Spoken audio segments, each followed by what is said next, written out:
బాబాయ్ జగన్మోహన్ రెడ్డి గారు పెట్టిన నవరత్నాల్లో మీరు ఏ ఏ విషయాల్లో లబ్ధి పొందారు? పింఛను, ఆరోగ్యశ్రీ, 45 ఏళ్ళు ఫీజు రియంబర్స్మెంట్. ఫీజు రియంబర్స్మెంట్ తో చాలా పెద్ద స్థాయిలోకి వెళ్ళిపోతున్నారు పిల్లలు. అది main point. Fee reimbursement, Aarogyasri main.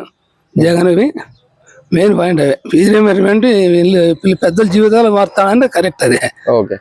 2014 ప్రభుత్వ పాలనకి 2019 తర్వాత ప్రభుత్వ పాలనకి మీరు గమనించిన తేడాలు ఏంటి? మేము గమనించిన తేడాలంటే పథకాలు మొత్తం అన్ని అందుతున్నాయి ఈ జగన్ ప్రభుత్వంలో. చంద్రబాబు ప్రభుత్వంలో అని ఏదో మా జన్మభూమి కమిటీలు అవి వాళ్ళు చెప్పిన వాళ్ళకే ఇచ్చేది. ఇండ్లు గాని పింఛనీలు గాని అన్ని వాళ్ళు చెప్పినవి ఇస్తాను. ఇప్పుడు మొత్తం అందరికీ అందుతున్నాయి కదా. మొత్తం అందరికి ఎవరు తెలుగుదేశంలా కాంగ్రెస్ మొత్తం అన్ని అందరికి మొత్తం పథకాలు వస్తున్నాయి. ఓకే. అయితే ఇప్పుడు వాలంటీర్ వ్యవస్థ గాని సచివాలయాల్లో పనితీరు గాని ఎలా ఉంది మీ రాప్తాడు నియోజకవర్గం? సచివాలయం వ్యవస్థ బాగుంది. వాలంటీర్ వ్యవస్థ కూడా ఇంటింటికి వచ్చి పింఛన్ 5 గంటలకే లేపిస్తారు. 5 గంటలకే. ఇంతకుముందు అంత క్యూలో నిలబడతాండ్రి. క్యూలో నిలబడి ఎప్పుడో ముసలి తీసుకుంటాడు అది పింఛన్. ఇప్పుడు ఇంటింటికి వచ్చి వాళ్ళే లేపి పింఛన్ ఇచ్చిపోతున్నారు. అదైతే బాగుంది. మరి పొత్తుతో వస్తున్నారు కదా ఈసారి. 2014లో కూడా పొత్తుతో వచ్చినప్పుడు వైఎస్ఆర్సీపీ కొన్ని ఓట్లతో ఓడిపోవడం జరిగింది. మరి ఈసారి ఎలా ఉండబోతుంది? ఈసారి అయితే జగన్ ఎక్కువ. ఈసారి కూడా పొత్తుతో వచ్చినా కూడా పొత్తుతో వచ్చినా ఏం లేదు. పవన్ కళ్యాణ్ అతను రాజకీయంగా మాట్లాడాల, ఏదో ఇది ఫ్యాక్షన్ మాదిరి మాట్లాడుతున్నాడు. అది మెయిన్ పాయింట్. పవన్ కళ్యాణ్ చేసేదంతా అది. ఇప్పుడు ఏది వాడిని కొడతా ఈయన ఇడుతా వాడిని ఇడుతా. ఈ చంద్రబాబు లోకేష్ ఎర్రబుక్ పెట్టుకున్నాం.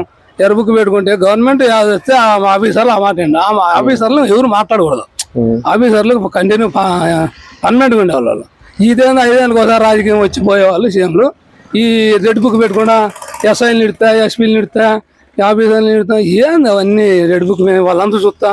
లోకేష్ ఎట్లా చంద్రబాబు ఎట్లా అంటాడు. అది అనకూడదు, పద్ధతి కాదు. అది గెలుచుకోండి ఓట్లు. ఎవరైతే చంద్రబాబు రావచ్చు, జగన్ రావచ్చు, అది మామూలు సహజమే. ఓటు ప్రజలు ఎవరు తిరిగి చెప్తారో వస్తా ఉంటుంది. ఏం ఆఫీసర్లంతా నేను రెడ్ బుక్ పెట్టుకున్నాను అది ఇది అనేది చాలా తప్పు. అది రాంగ్. అది ఒక సీఎం హోదాలో మాట్లాడే మాట అవి తప్పు. అది లోకేష్ చాలా. ఈసారి ఎలక్షన్స్ లో వైఎస్ఆర్సీపీకి ఎన్ని ఓట్లు వస్తాయి అనుకుంటున్నారు బాబాయ్? ఎన్ని సీట్ల? మన సీట్లు 130, 140 రావచ్చు నిన్న మా అంచనా. ఓకే. 2024లో సీఎం పదవిని దక్కించుకునే ప్రభుత్వం ఏది? జగన్ ప్రభుత్వం. మీ మద్దతు? నా జగనే. 30 ఏళ్ళు ఉన్నానులే, జగన్నే ఉండాల.